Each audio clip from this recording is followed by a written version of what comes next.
Hey there! Today we're tackling an interesting problem that involves vectors and data frames. The problem we're trying to solve is related to identifying if values in a numeric vector are within any specified intervals defined by columns in a data frame. Imagine having a vector x and a data frame df with start and stop columns.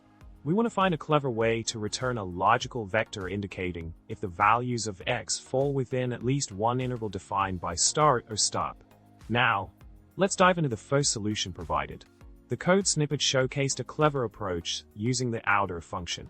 By applying outer to the start and stop columns in the data frame df, the code efficiently checks if the values in the vector x lie within any of the intervals. The logical operations combined with row means help to filter out the values that meet the criteria, providing us with the desired result. Building on the initial solution, we also explored another handy tool, the data.table package. By utilizing the %in_range% function from data.table, we can easily filter the values of x that fall within the specified intervals defined by the start and stop columns in the data frame. This concise and efficient method offers a quick way to identify and extract the relevant values from the vector based on the defined intervals.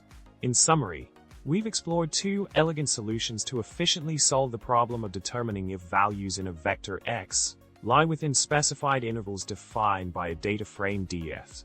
By leveraging the power of functions like outer and data.table, we can achieve the desired outcome with simplicity and speed. I hope you found these solutions helpful. Remember to subscribe, like the video, and drop a comment below. Stay tuned for more coding tips and tricks.